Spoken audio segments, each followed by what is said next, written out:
Good morning to you all. Asemi Edika Mian.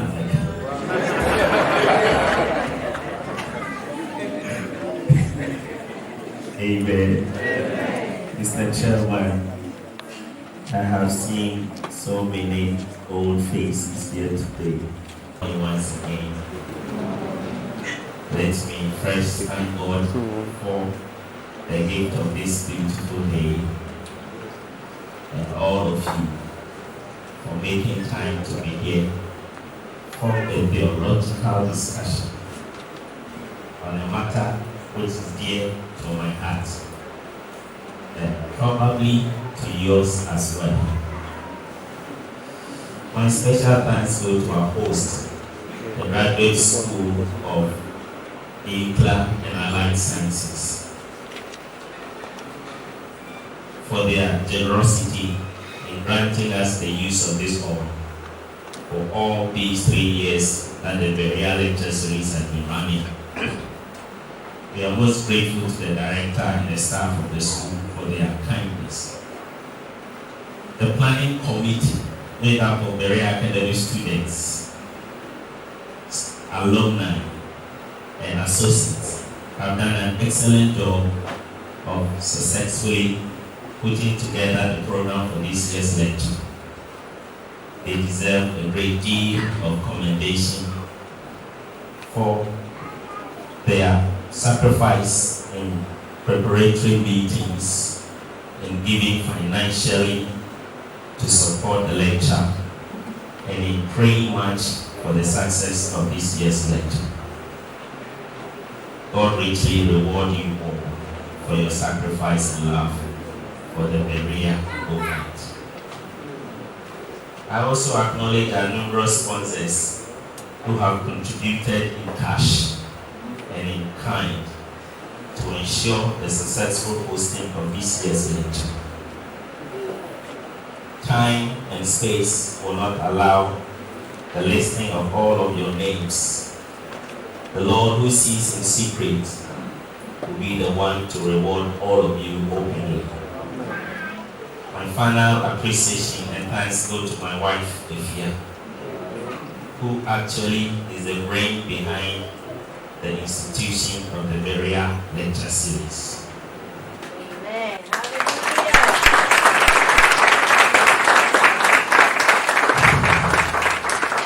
The purpose of our gathering this morning is to attempt to resolve an issue which has agitated my mind for some time now. It is about the theologically, culturally, and linguistically irreconcilable phenomenon of double marriage ceremonies, which have characterized African Christian marriages since Africa's encounter with Western European missionaries about 200 years ago.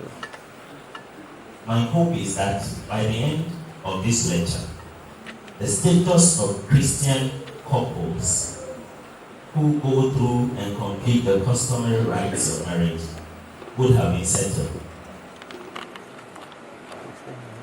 The crucial question to ask include: 1.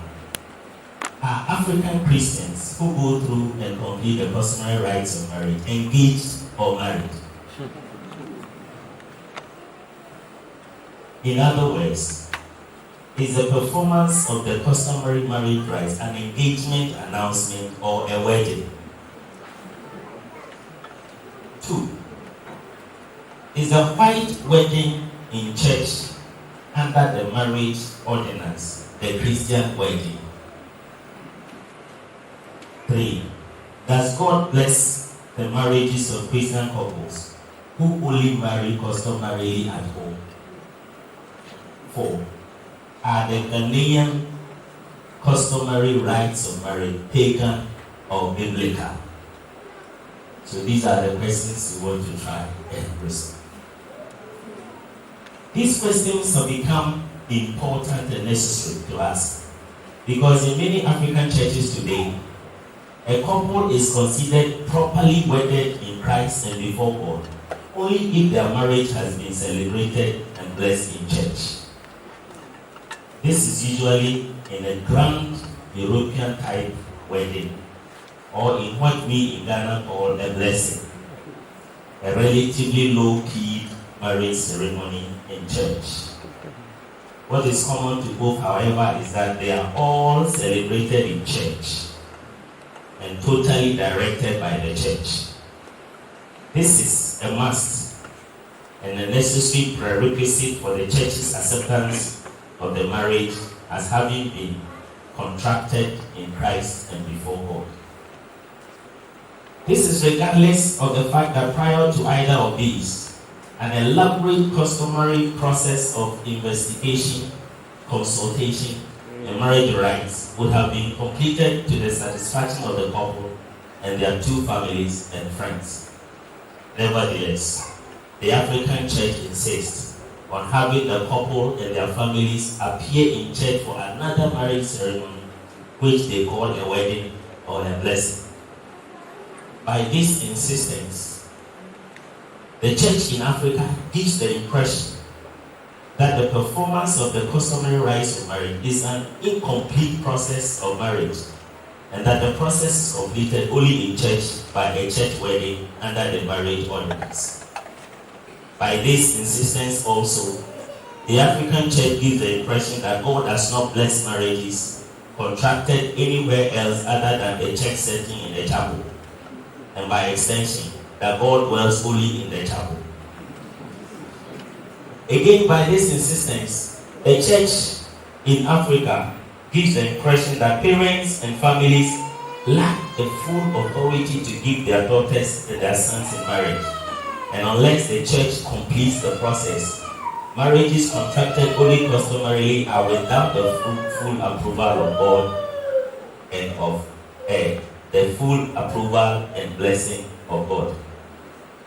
By this insistence of the African church of another marriage ceremony in church, prospective African Christian couples have the double burden of financing two marriage ceremonies whose budgets are usually beyond the means of many an up-and-coming eligible bachelor.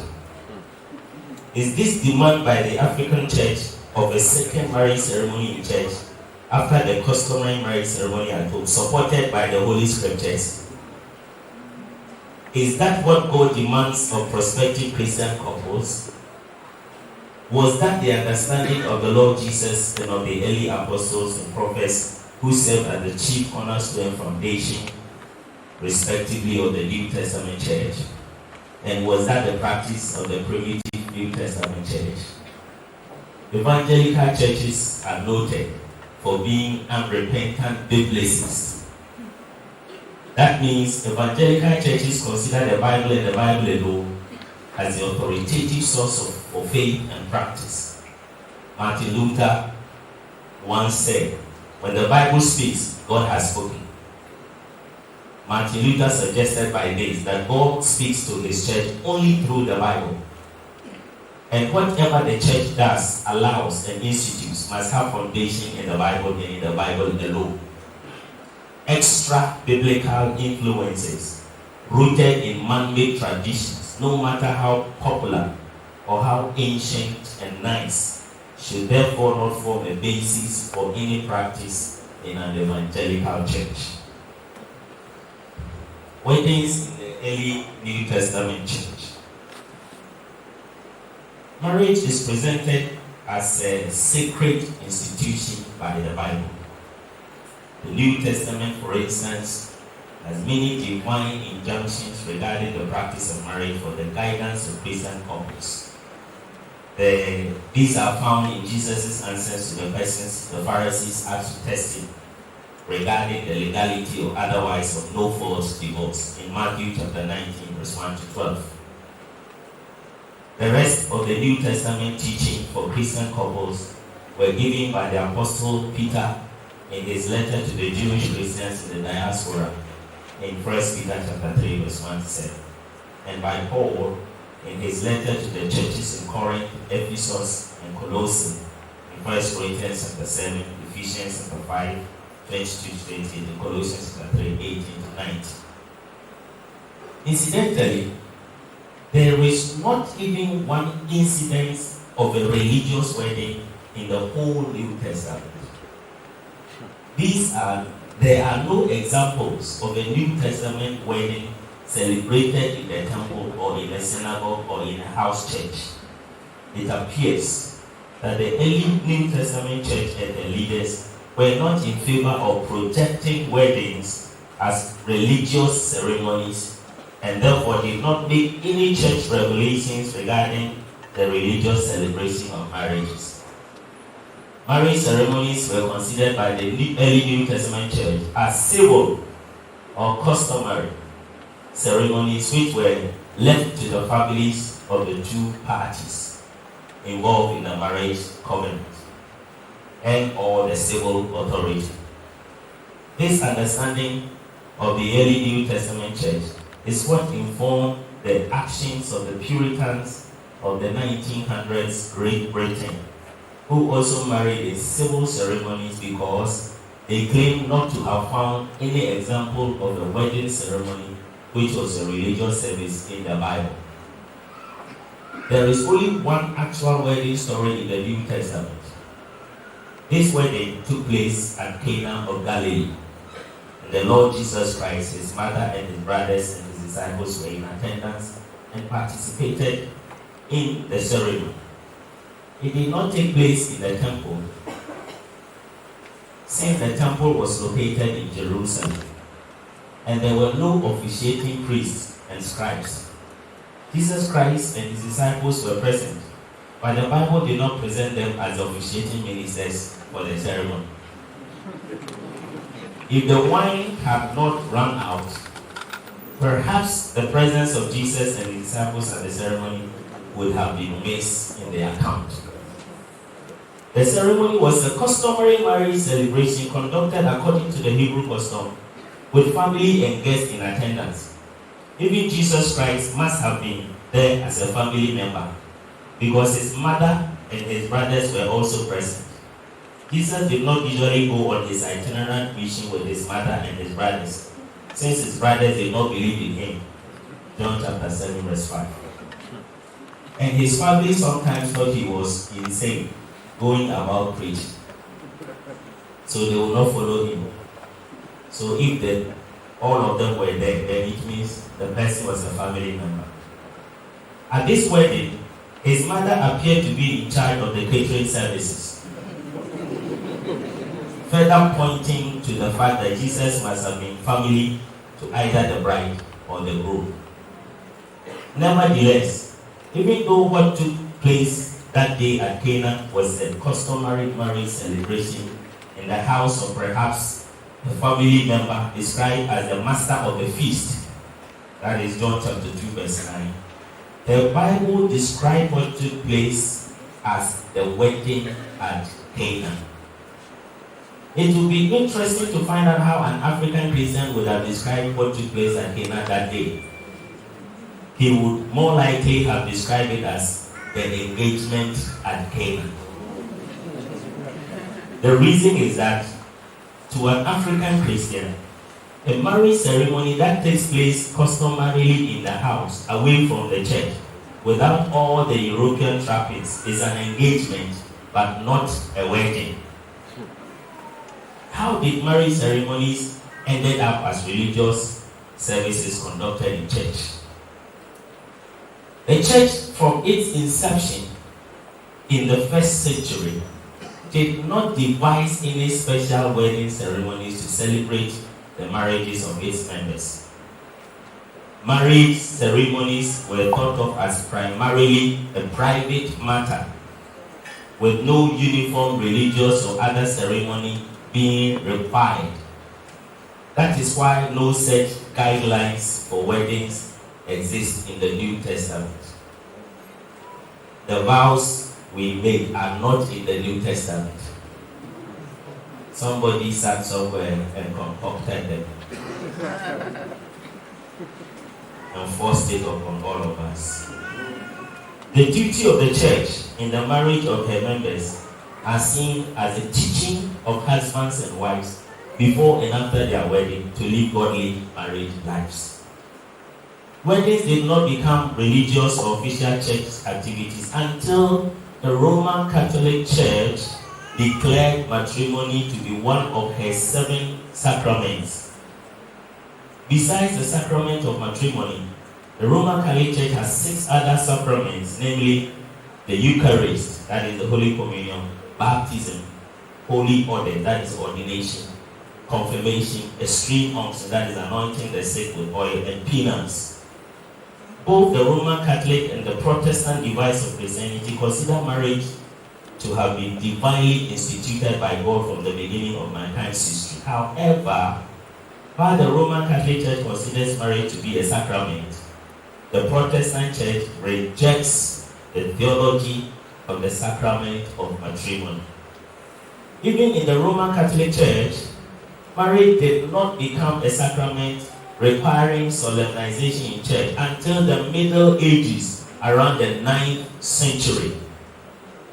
Sacraments are taught by the Roman Catholic Church to be the means by which grace is communicated and are crucial for salvation. And the sacrament of matrimony, therefore, is a means by which grace is communicated to the couple and is crucial for the couple's salvation. The marriage must therefore be celebrated between 2 baptized Roman Catholics during Holy Mass because of the connection of all the sacraments to the Paschal mystery of Christ, that is the Holy Communion. And it must be preceded with the sacrament of penance. By this, the couple is believed to have sealed their consent to give themselves to each other through the offering of their own lives by uniting it with the offering of Christ for his church, made present in the Eucharistic sacrifice. Thus, receiving the Eucharist at the marriage ceremony, in which also in church also communicates in the same body and the same blood of Christ, their formation of one body in Christ. Roman Catholics believe that as a sacrament, matrimony is required to be celebrated between baptized Roman Catholics in church in the presence of a priest who usually imposes his liturgical stole upon the couple's hands as a sign to confirm the marriage bond. Wedding rings are required to be worn after the vows have been said to seal the marriage sacrament. The use of the wedding ring did not even come into use in Roman Catholic marriage ceremony until the 9th century AD, over 800 years after the establishment of the church. The custom of wearing the wedding ring on the 4th finger of the left hand of the bride is based on an unscientific Egyptian and Greek fable that the artery from that finger flows directly to the heart. It is not scientifically proven.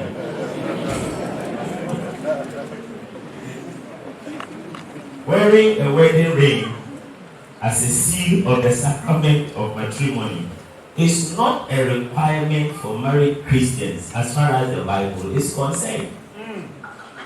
Many see it today as a symbol of an unending commitment to the marriage relationship.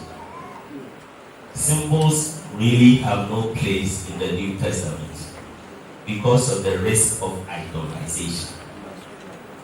The New Testament deals with realities ensured and guaranteed by the indwelling Holy Spirit.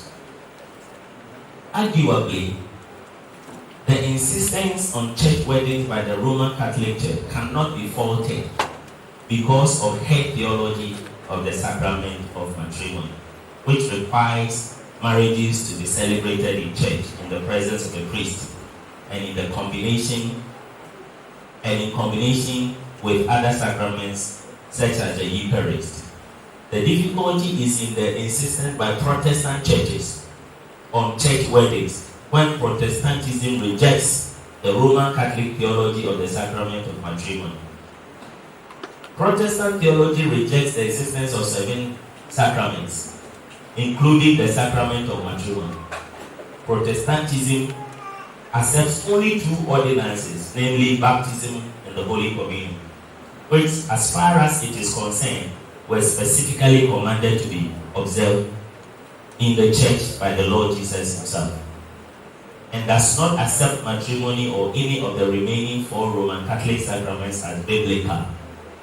The spirit of Protestantism, therefore, supports the fact that the celebration of marriage should be a civil, social, or a customary activity, but not a religious or church ceremony.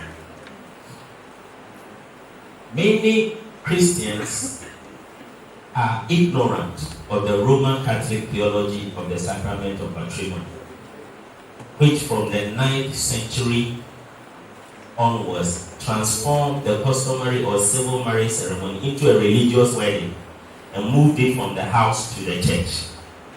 As a result of their ignorance, they suppose that the church wedding is the right ceremony for Christians and has been so from the beginning of the church and has the endorsement of Jesus. The presence of Jesus and his disciples at the customary non-religious wedding at Cana, and the early church's attitude of not seeing the importance of a church wedding and therefore not making any regulations regarding weddings by Christians in church are ample evidence that customary wedding, but not church wedding, is God's ideal for Christian marriages. The church wedding is a purely European culture that has been Christianized for acceptance to Europeans. After the dissolution of the Roman Empire, the idea arose of Europe as one large church state called Christendom. This was the time when supreme authority in Europe was vested in the Pope, who exercised it even over the secular authority of kings and emperors. It was at this stage in European history that Christianity and European culture merged, making the purely European white wedding a so-called Christian wedding. Influences from Africa's contact with Western Europe. Despite its positive contribution of formal education, linguistic studies, trade and commerce, a healthcare system, architecture, roads and transport, and above all, the introduction of Christianity, Africa's encounter with Western Europe also had a downside. This included the infamous transatlantic slave trade, which made Africa poorer by the plundering of both human and natural resources from the continent, the scramble for Africa's rich and fertile lands, and worst of all, the denigration of Africa's culture and the resultant superimposition of Africa's culture with Europe's culture. A case in point is the dismissal of Mr. Ephraim Amu from the Presbyterian Training College at Kropong Akwapim by the management of the college in 1931. His crime was that of sacrilege, in that he taught what in the words of the missionary principal, and I quote, the horrible cacophony of music he called African music, and caused to be beating pagan African drums in God's college. Worst of it all, he once dressed again in the words of the missionary principal, like an uncivilized pagan African and an idol worshipper of the worst kind, to preach in God's pulpit. And all that Mr. Ephraim did to deserve these insults and unfair treatment was that, as the music teacher of the college, he introduced Christian music in Akwapim tree, accompanied by African percussion instruments, to the college. Moreover, on one Sunday when it was his turn to preach to the college, he mounted the pulpit attired in an African cloth, on jumper and baggy shorts, matching with an ahinema. This was sacrilege, according to the European missionaries and the Europeanized African clergy, and a crime punishable by a dismissal from the college. This conception of Western missionaries of African culture was the result of the effect of European supremacist anthropology on Western Christian thought. Europe's inability to understand the cultures of the rest of the world and the need to justify the trade in human slaves resulted in a superiority complex in Europe that saw the people in the rest of the world as inferior beings who were incapable of a higher form of religion. Beginning with Plato and Aristotle in the Middle Ages, an idea of a hierarchy of being was deeply embedded in European culture. This was crystallized by the 18th century into what was referred to as the Great Chain of Being. The import of this philosophical idea was that there was a divinely ordained position in creation for the different races of the world, and harmony is achieved only when each people group occupy its providentially determined position in the hierarchy. This idea, which became a fundamental part of the intellectual outlook in Europe in the 18th century, ensured that the Negro or the black race was at the bottom of the ranking, following white, red, and yellow races. So Europeans thought that God had divinely arranged the races in a ladder, and the white is at the top, the yellow, the red is at the next, the yellow the next, and the Negro is at the last. And since the Negro is at the last, his intelligence is just like that of the pig, and therefore he is not capable of conceiving the higher God. So the God he claims he knows is not the God in heaven. He is the God in between heaven and the earth. This theory was popularized in the 19th century by British anthropologists and comparative religionists. One was called John Lubbock, the other was E.B. Tyler, the other one was J.G. Fraser. They based it on Darwinian evolutionary assumptions of development from lower, simpler forms to higher, more refined and complex levels of culture. Since the theory associated stages of material culture with corresponding stages in mental and spiritual culture, lower material accomplishments of primitive peoples pointed naturally to equally backward levels of moral, religious, and intellectual development. Consequently, the culture and religion of so-called primitive and uncivilized Africans were branded by the European missionaries as fetishism or animism, and considered backward and incapable of conceiving the higher God. As a result of this perception of Africa, the European missionary approach tended to treat everything pre-Christian in Africa as either harmful or at best valueless, and considered the African once converted from paganism as a candidate for a wholly new religious psychology. Evangelization was thus reduced to the de-Africanization of Africans into Christian converts, with a whole new approach to thinking and behavior, which was nothing more than merely adopting a Eurocentric mindset. So when they say they are coming to convert us to become Christians, all they succeeded in doing is to convert us to become Europeans in the way we think and dress. So if you became a Christian, they insisted that you should take a Christian name, which was nothing more than Francis or Robert or Jones. And without it, you can never be a Christian. Kwabena Dankwa is pagan because he comes from Africa. And therefore, if you want to become a Christian, Kwabena Dankwa is not sufficient description of a Christian. So you must add Jones to it. So Jones Kwabena Dankwa is now a Christian, converted from Kwabena Dankwa to Jones Kwabena Dankwa. The question is, what is Christian about Jones? Or wood? Or rice? What is Christian about rice? But when we were in school, if you were just called Kwabena Dankwa, you were in trouble. You were a bushman. If you were called Francis, you are civilized. This is all European thinking.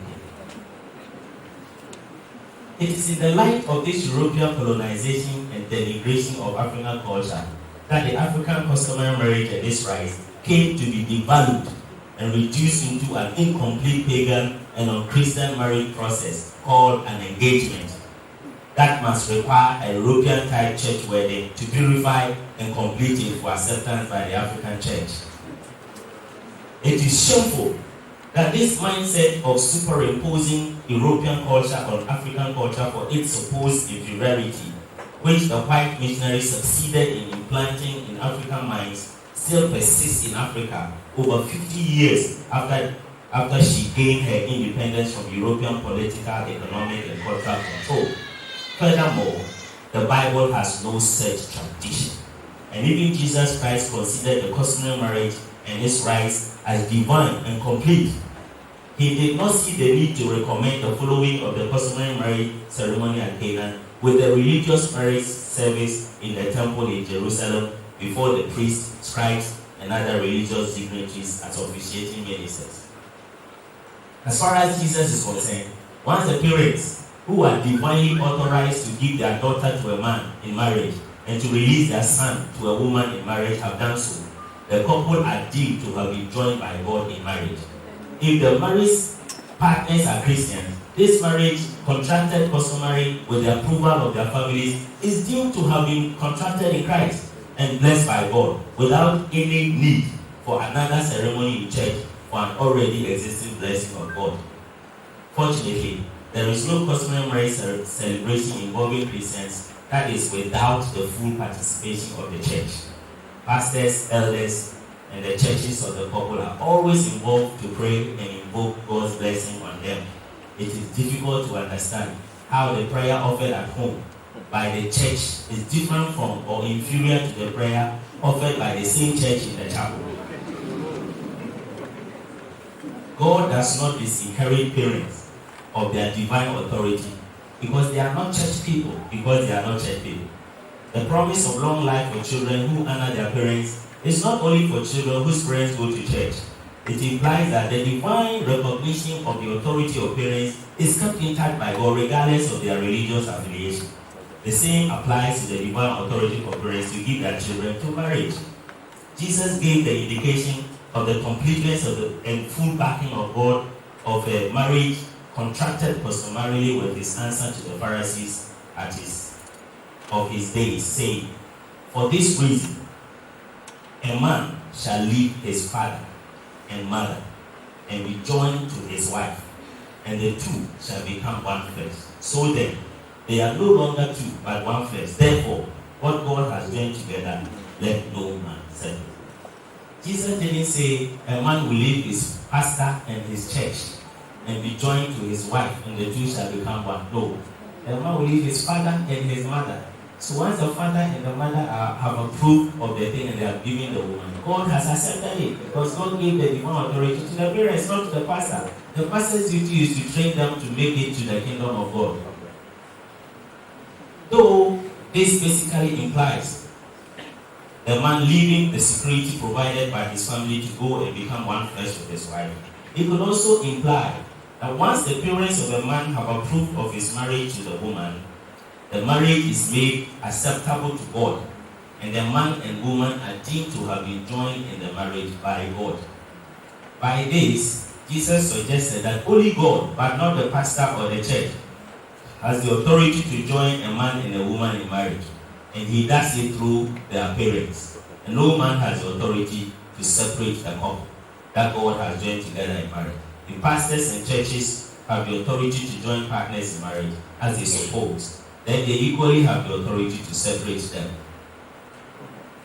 What is an engagement and how does it differ from a wedding?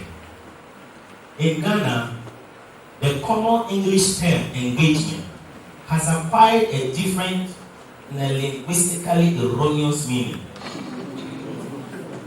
It has come to mean the performance of the customary rites of marriage by the groom and his family to the bride and the family in the family house of the bride. The Oxford Dictionary, however, defines engagement as a formal agreement to get married, or the duration of an engagement to get married. This means that the two persons involved have only promised each other marriage and are only preparing to marry. They are engaged in talking about marriage and give an indication of that intention or plan to marry, usually with an engagement ring on the forefinger on the left hand of the woman, which must be replaced with the wedding band once the talk ends in marriage. While they are engaged in talking about marriage, neither of them is free to talk to a third person about marriage. This can only happen if their engagement in talking about marriage is terminated. A man and a woman who are engaged are therefore not yet married, but have promised to do so sooner or later. An engagement is therefore private, and it is between only the man and the woman who indicate their intentions to marry and therefore give their promise. The man and the woman who are engaged to be married later are called fiancé and fiancée respectively, but not husband and wife. Engagements are not binding agreements and can be terminated at the whims of either of the parties. It is also called betrothal, which is what had taken place between Mary, the mother of Jesus, and Joseph. When Joseph had doubts about the chastity of Mary, he was going to quietly back out of the engagement without writing any divorce certificate because they were not yet married. They had only promised each other marriage. So this is an engagement picture. It takes place only between the man and the woman at some secret, quiet place where only the two of them are present. So you see, the woman is wearing an engagement ring. On the day of her wedding, she will remove the engagement ring because we have stopped talking. It means we are still talking. If it ends in marriage, she will remove the engagement ring and put on the wedding one. This is another example of you put the engagement ring at the wrong time. The wedding, on the other hand, is defined as a marriage ceremony or the act of marrying. Any ceremony that results in the contracting of a marriage is therefore a wedding. In other words, a wedding is any ceremony that transforms an engagement into a marriage, or a fiancé and a fiancée into a husband and wife respectively. This is regardless of the manner of the celebration, be it customary or religious, African or European. Usually weddings are more serious businesses than engagements. While engagements are private and take place between only the two persons involved, weddings are public ceremonies and in almost all cultures involve a whole lot of people who attend to celebrate with the bride and groom and their families. It is very difficult to appreciate how the performance of the Ghanaian customary rites of marriage can be described as an engagement. It is a more serious ceremony than an engagement. It is a complete marriage ceremony and therefore a wedding. It involves a binding agreement witnessed by the two families and by everybody present. And after the bride price has been paid by the groom's family to the bride's family and other gifts have been given and accepted with the bride's consent, the marriage covenant between the couple is established and it cannot be easily revoked even by the couple or their families. The man and the woman become husband and wife and according to Jesus are bound together by God who instituted marriage, and no man or woman has the right or authority to separate them. This is not even just the union of only the man and the woman, but the union between the family of the man and the family of the woman. It is ironical that the Church of Jesus, which must ensure compliance to this directive of her Lord, rather chooses to ignore it and separates the couple, claiming that unless they have performed a second religious marriage service in the church, they are not duly joined by God in holy matrimony. They call this serious and complete marriage ceremony, which has God's approval, an engagement, which must of necessity be followed with a church wedding to complete the marriage process. What the African church has accepted as a wedding, however, is nothing more than a second marriage ceremony conducted in church with the European outlook, with a host of officiating clergy in attendance. Anything short of this is not a wedding in the minds of many African Christians. This is not coming from Jesus Christ or from the apostles. It was never the practice in the tradition of the New Testament church. It is typically European, and its insistence by the African church amounts to a denigration of our God-given customary way of celebrating marriage as Africans in favor of the European customary wedding, dressed in a Christian garb and presented to Africans as Christian. Wedding cultures around the world. Wedding traditions and ceremonies vary greatly between cultures. Almost every culture in the world has its peculiar wedding custom. God is not against culture, and Christianity should not.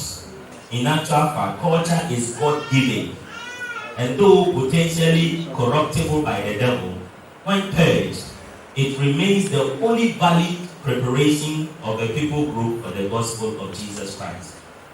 The West has a white wedding, during which the bride wears a white wedding dress. This is the wedding custom that originated in Western Europe.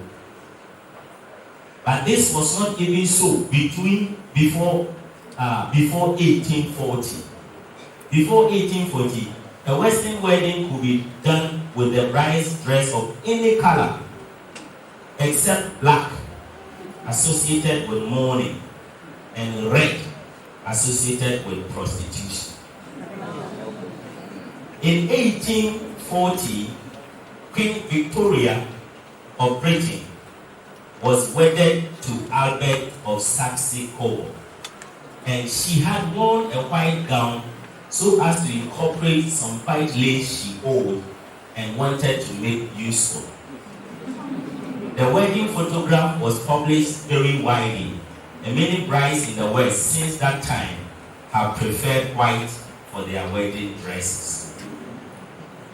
Western weddings are usually done in church or at the premises of the registrar of marriages. This is because European culture merged with Christianity after the dissolution of the Roman Empire, when the idea of Europe as one large church state called Christendom arose. So this is a typical British bride and groom. The bride is in white and the groom is in a suit. There is a flower girl. And the big boy is missing. Now this is also a typical European white wedding. And this is a Scottish groom and bride. They are from Scotland.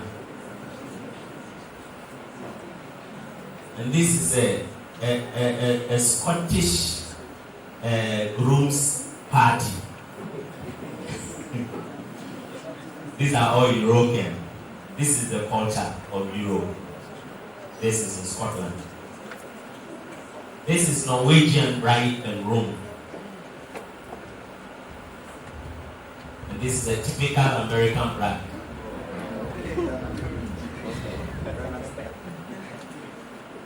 Oh. So this is white wedding. It is not even uniform throughout Europe. The different countries of Europe have their own wedding cultures. None copies the other. The Norwegians don't wed like British do. The British don't wed like the others do, even though sometimes they are overlapped. In the East, that is China, India, and Vietnam, wedding dresses are usually colored red, which is their traditional color of good luck. Red color in these cultures is believed to drive away malevolent spirits. In Japan, the women wear the traditional kimono, and in Java, in Indonesia, brides wear the kebaya, the traditional blouse with batik. This goes for Hebrew brides, Native American brides, and for the brides of the different African cultures who wear their respective dresses, probably prescribed by their customs. While rings are exchanged at Western weddings, for instance, watches are exchanged in traditional Korean weddings, and sugarcane is exchanged in Chinese traditional weddings.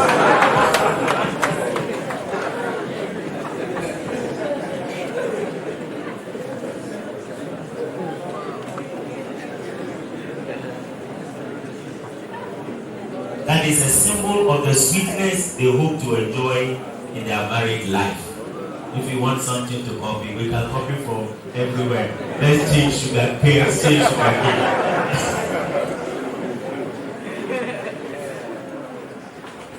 A Chinese bride's mother, may also present the couple with a cock and a hen. The birds are put under the bridal bed on the wedding night. Tradition has it that should the hen stick its neck out first, then the firstborn child will be a girl. If the cock is heard to crow in the night, on the other hand, the husband can be sure he will have many children. So this is a typical Native American couple. This is their wedding dress, the American Indians. This is also the wedding dresses of American Indians. If we want to copy, we can copy this one too. This is a Vietnamese bride. This is her wedding dress. It is in red. For them, red is the color of good luck. Whereas in the West, red is the color of prostitution. This is a Chinese bride who is getting ready for the wedding. This is also a Chinese bride and a groom. This is the groom. This is the groom and this is the bride. This is also Chinese. This is Chinese. This is Chinese. This is Indian. This is Indian. This is an Indian bride. This is also Indian. Now this is Japanese.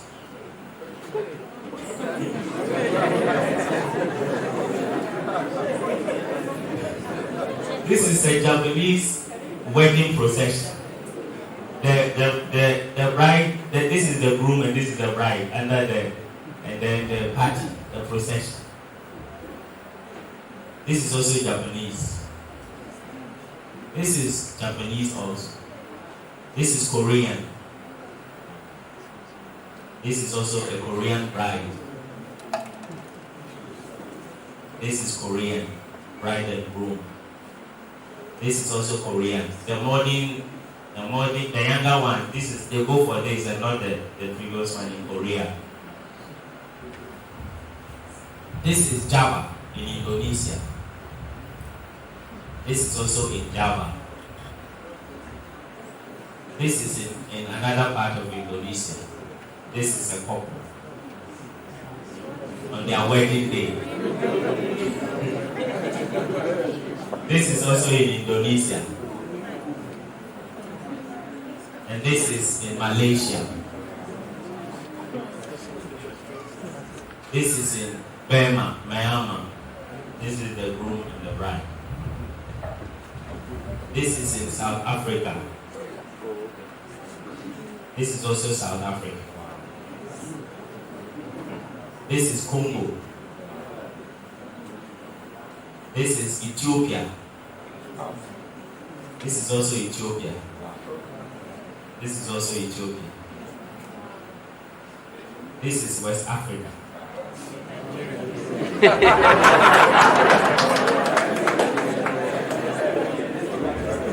This is also West Africa. And this is also West Africa. And this is also West Africa. And this is West African bride. This is Nigeria, typically Nigerian. The bride is going to give the drink to the man in her life. This is Nigerian. Isn't it gorgeous? This is Nigerian. This is also Nigerian. This is also Nigerian. And this is Ghanaian.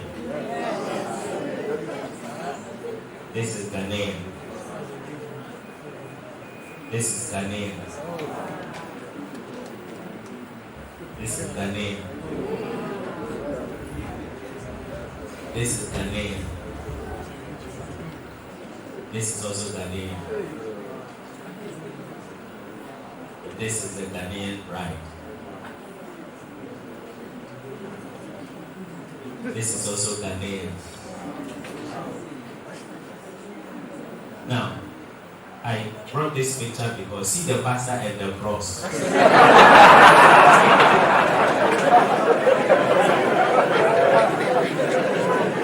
Now, after this big cross has come to pray over this marriage, the pastor says, come to church again. What else is left after this cross has blessed this marriage?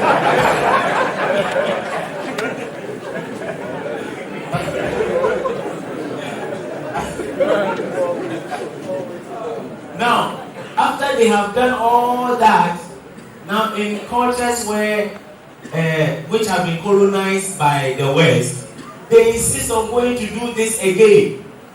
So this is the Chinese white wedding. And this is a Korean white wedding. These are the two people who are marrying traditionally. Some people refuse to do that, but some will go ahead to do the white wedding. And this is also a Korean white wedding. This is a Chinese white wedding. This is a Ghanaian white wedding. This is a Ghanaian white wedding. This is a Ghanaian white wedding. This is also a Ghanaian white wedding. This is a Ghanaian white wedding. This is another wedding.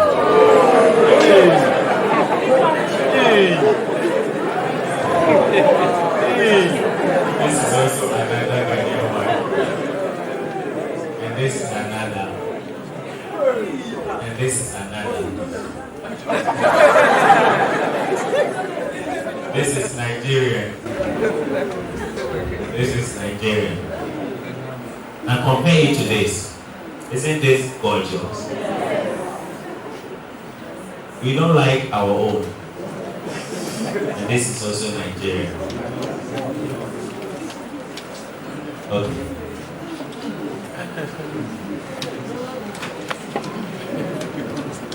Now, what is Christian marriage? The insistence by the African church on a second marriage ceremony in church, following the customary marriage ceremony at home, is apparently informed by the desire to make marriage Christian or godly. A godly or a Christian marriage, however, has nothing to do with the marriage ceremony. A marriage is not made Christian or godly by its celebration in church, just as a wooden box kept in a garage does not become a car. A godly marriage has everything to do with a commitment and a loyalty by either party to a husband-wife relationship according to the blueprint in the Word of God. Christian marriage is the marriage of Christians. It is the union of a man and a woman who have made Jesus not only their Savior, but also their Lord, and who depend on His grace to develop a growing and a consistent commitment to a relationship with God and to one another. This is irrespective of the manner in which their marriage was celebrated, whether by a Western-type wedding in Ghana or by a traditional or customary wedding at home, and whether there was the presence or absence of a pastor in the church at the wedding.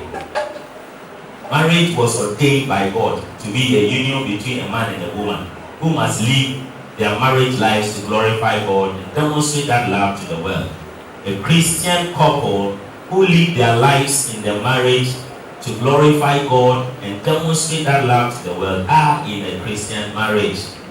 They must live in intimate companionship, mutually supporting and respecting each other, and creating the right home environment for their own spiritual nature and the training of children in the fear and in the love of God.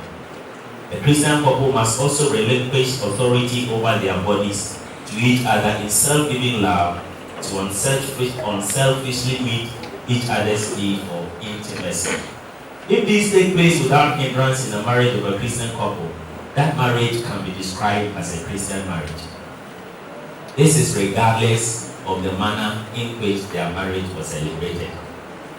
Elaborate church weddings with several men and women of God as officiating ministers do not by themselves make marriages Christian or godly. Ingredients of a Christian marriage. Christian marriage is not just a contract, it is a covenant relationship in which a man and a woman are united together as one in order to accomplish God's purpose. A covenant is a solemn agreement between two parties in which both parties pledge to fulfill certain conditions and in return expect to obtain certain advantages. Christians marry before God and for God, and God is a witness to the covenant between the married parties. Therefore, it is Christian commitment in a consistent manner rather than a mere religious ceremony that ensures marital godliness. For Christians, marriage is also a ministry. Christian marriage is a ministry of one spouse to the other. The husband is to love the wife and show affection to her, just as Christ loved the church and laid down his life for her. The wife is also to submit to the husband as the church submits to Christ. This ministry is to be done unconditionally for the sake of Christ, even if it is not reciprocated. Christian marriage is a lifelong commitment. Divorce or the dissolution of the marriage union is generally seen from the Christian perspective to be less than the ideal. The encouragement in Christianity is for the Christian couple to remain faithful to their commitments to each other till death separates them. Though every marriage relationship experiences difficulties, it is required of Christians who enter into the marriage covenant to remain steadfast in their devotion to each other. Agape love, the only virtue that knows no end, is what God has provided to be the bedrock of a successful Christian marriage. And this love is obtained through a personal relationship with Christ rather than through the participation in the church ceremony. When two Christians are joined together for this exclusive, lifelong, loving relationship, fully committed to God and to each other, they are in a Christian marriage. The manner in which they wedded is actually immaterial. God is in this marriage not by the marriage ceremony, but by the commitment of the partners to obey the word of God. Marriage laws in Ghana. In Ghana, the law recognizes 3 types of marriages.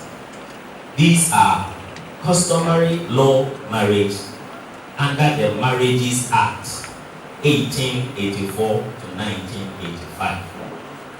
Then the second one is the marriage under the Marriage Ordinance, Cap 127, 1844, reviewed in 1951. And then marriage under the Mohammedan Ordinance, Cap 129 of 1907. None of these 3 results in an engagement. All of them result in marriage. Each one of these is complete in itself, and none of them is inferior or superior, and therefore supplementary to the others. All that is required to make customary marriage legal in Ghana is the agreement of the man and woman to live together as husband and wife, the consent of their families, the fulfillment of all customary obligations, and the consummation of the marriage.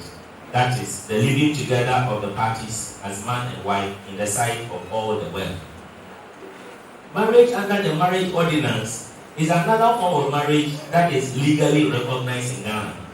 It is the Western type marriage in the legacy of European colonization.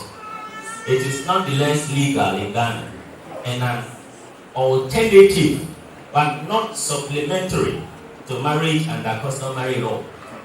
A couple is not under any obligation to marry under Marriage Ordinance following their marriage under customary law. Marriage under Marriage Ordinance is not a spiritual activity, even if it is performed in church. It is a legal activity which the church engages in on behalf of the state. What some pastors appear ignorant of is that ordinance marriage celebrated even in church is not valid if the pastor and the place of worship are not licensed and gazetted for the performance of the marriage under the ordinance.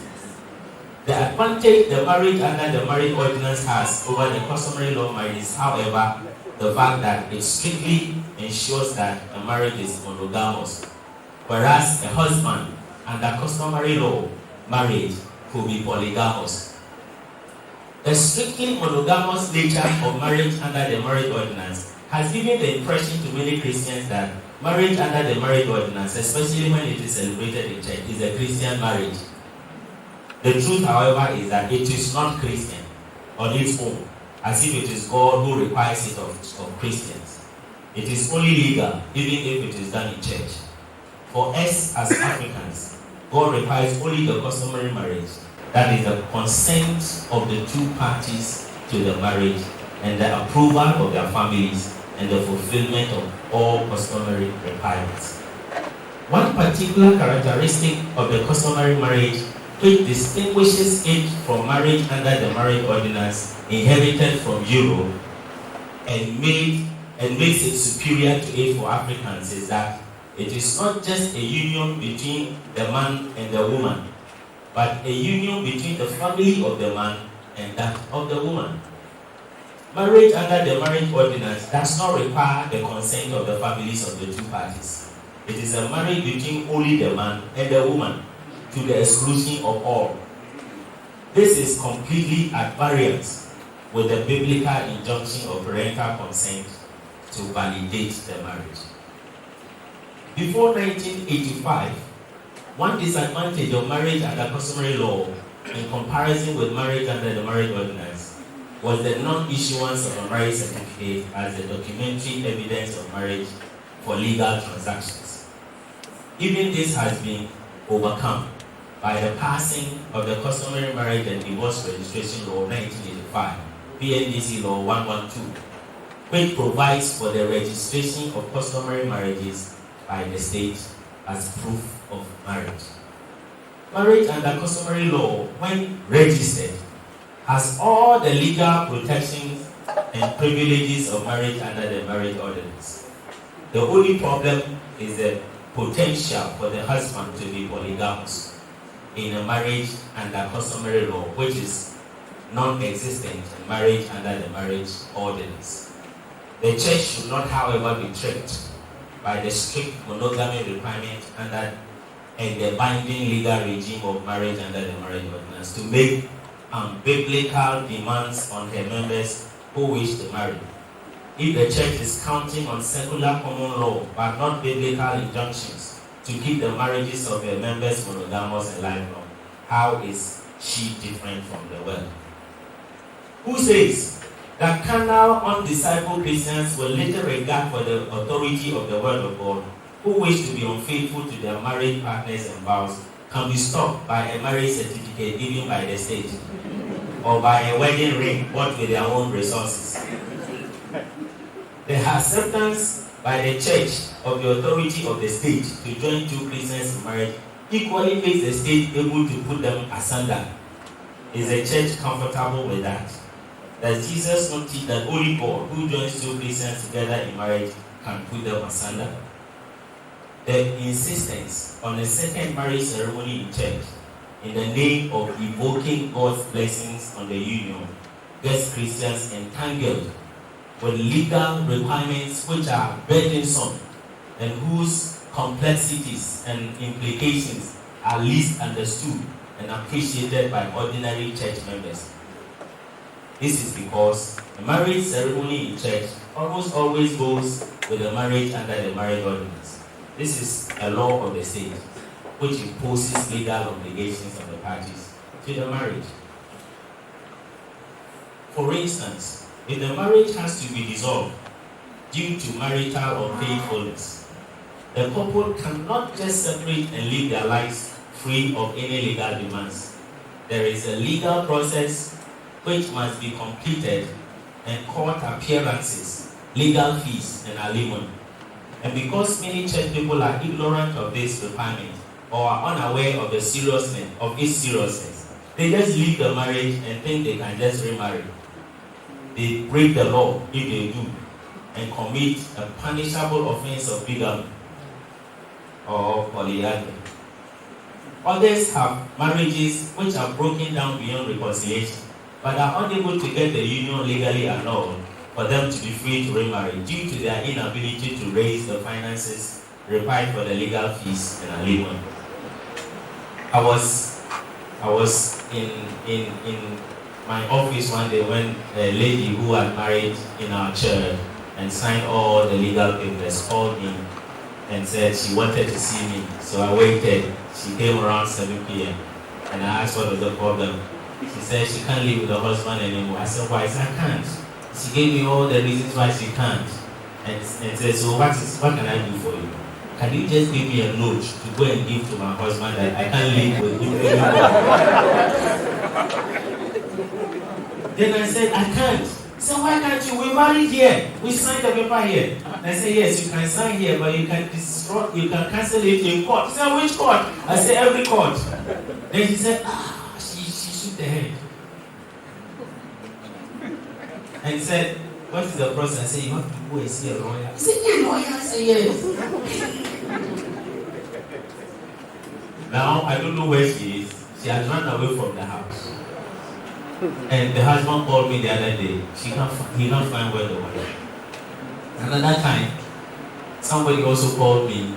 They have left the church long. And she said, my father would like to talk to you. And I said, I won't be available tomorrow, so Thursday you come. And then she calls again on Wednesday to be sure whether I'll be myself. And I said, can you give me a gist as to what your father wants to talk to me about?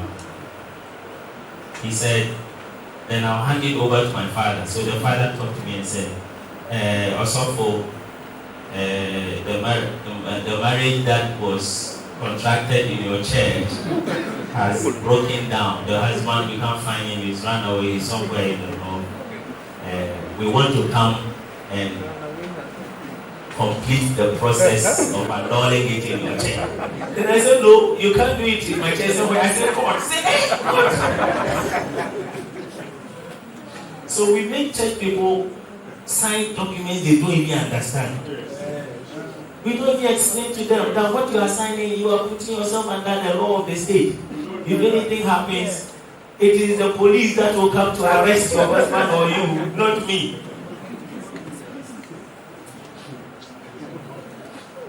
These are avoided in marriage under customary law, even if it is registered. If separation should become the last resort after the marriage has broken down beyond reconciliation, due to the hardness of people's hearts, family acceptance and notification of the marriage registry at the local authority within 3 months of the dissolution is the only requirement. Many Christians are also unaware that an application for a change of name through the legal process of oath swearing and gazetting are required before the wife who has married under the marriage ordinance can use the name of the husband and be called Mrs. So and so.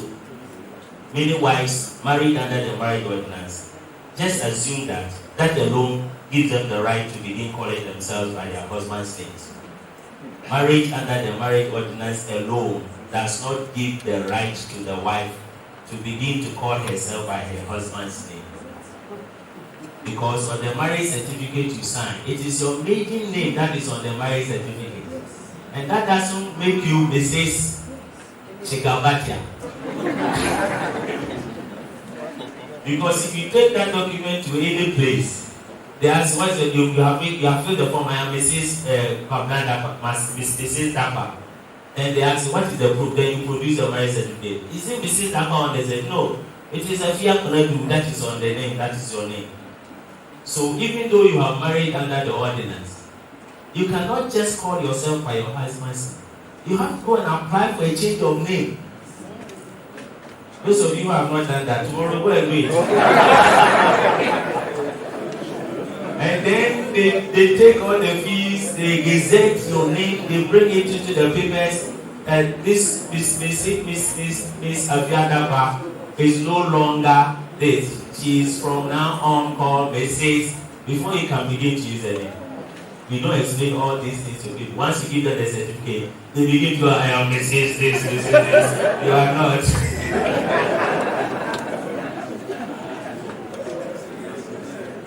Usually the husband's name, using the husband's name after marriage is another Western culture which has been imposed on us through association. It is not necessarily biblical. We have no biblical examples of married women who are called by their husband's names. We do not know of Mrs. Abraham, Mrs. Isaac, Mrs. Joseph, and Mrs. Aquila in the Bible. We know rather of Sarah, Rebecca, Mary, and Priscilla, respectively in the Bible. This is Oriental culture, which is akin to the African culture.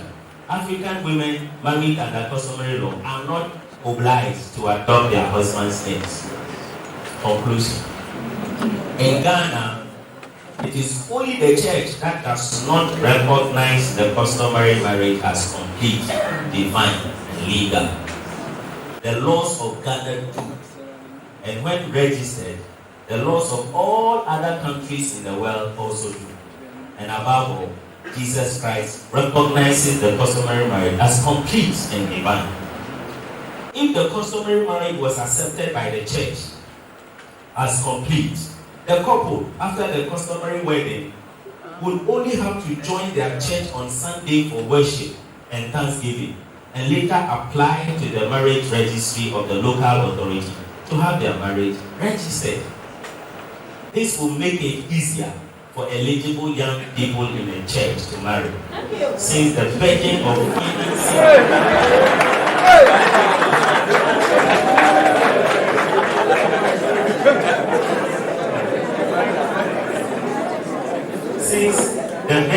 financing multiple ceremonies with the attendant big budgets will be eliminated. The church stands to gain rather than lose, since many young people will not be constrained by the lack of sufficient funds to marry as soon as they are due for marriage. This will prevent the long courtships associated with the wait to gather the sufficient amount of money needed for the complete multiple marriage ceremonies with the attendant temptations of premarital sex and cohabitation.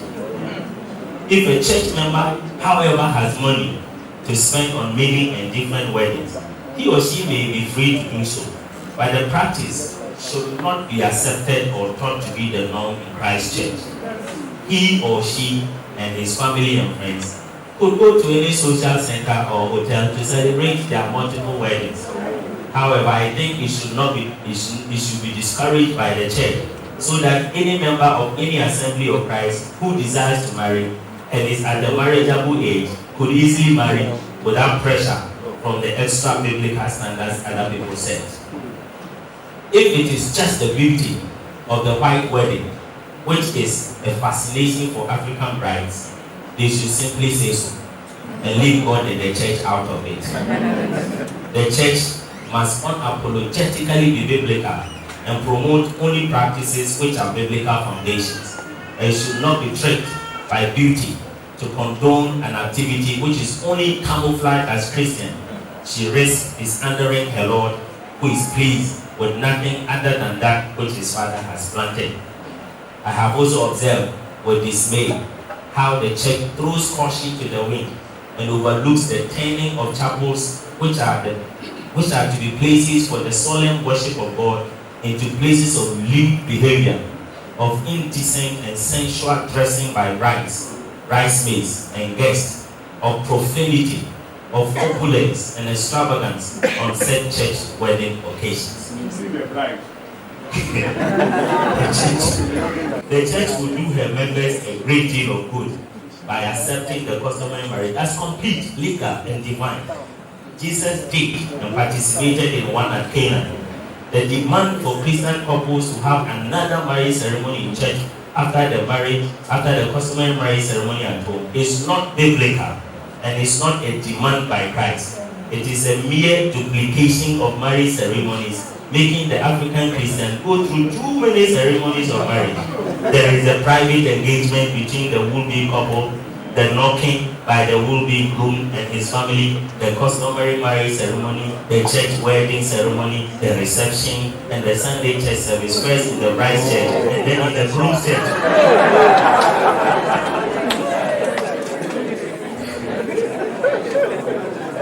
The Christian life is not as complicated as we present it. Jesus Christ made it as simple as possible for us. The emphasis of Christianity is more on the inward character than on outward observances. It is the traditions of men and religion which have made it so complicated. May the Church of Christ in Africa return to the simplicity of the Christian life as was lived by the apostles who walked with Jesus, whose philosophies for living are on the pages of the New Testament.